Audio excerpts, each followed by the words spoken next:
Hi everyone, it's Lynnea for LDRS Creative, and today I'm going to do one of my favorite things, and that's to highlight the background of my card. So I'm going to be creating a monochromatic colored background with a little bit of glitter, and then I'll be using some stamps, but the stamps, even though they're in the foreground, are not really going to be the main highlight of this card. So let's go ahead and get started.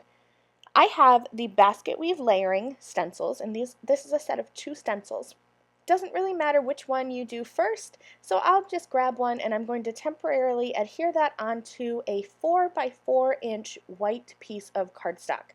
I'm just going to use some masking tape and tape my card panel onto the back. And then I'm going to grab my La La Lavender hybrid ink and I'm going to start applying ink over this stencil. I'm going to start with a lighter hand, but I can always make this ink darker if I want by going back and adding another layer of color. You'll notice here that as I'm adding my ink across my stencil, I am making sure to go in a circular motion, and I'm going both clockwise and counterclockwise to make sure that I'm getting my ink into all of the nooks and crannies to get nice, clean, crisp edges. Then I'll peel back this stencil, set it aside, and line up the second layer. The second layer lines up so that those little blocks perfectly cover the ink that I've already added onto my card panel.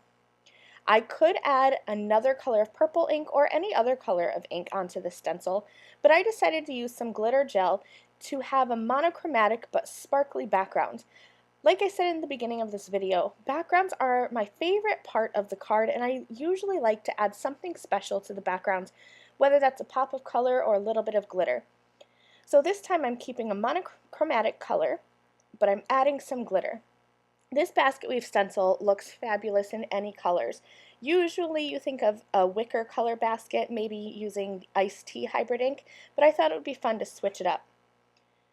I've grabbed my Cosmos 4x6 stamps, and I'm going to stamp and color these while my background dries. I thought about stamping these with Raven hybrid ink and just leaving them as is, just a black and white image.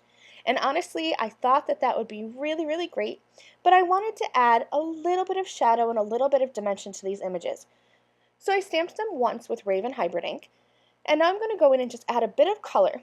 The fabulous thing about these Cosmos stamps is that if you want to add color, these stamps come with coordinating stencils, so you can use your hybrid inks and some blender brushes and quickly add color. But I really just wanted to add a hint of color, so I'm going to use my markers and color these images. There are little hash lines or little shading lines on these images, and that is the only place I am adding color. So I have a purple marker, a cool gray marker, and a green marker, and I'm just going to add color along the lines of these flowers and leaves. And then my trick to making these images really pop is that after I've colored them, I'm going to go back with my Raven hybrid ink and stamp again. You'll notice that I left this panel inside of my stamping platform so that I can stamp again on these images and really make those black outlines pop. My Basketweave panel is all dry, and so I'm going to add that onto a 4 1/4 by 4 1/4 inch square card with a bit of foam tape.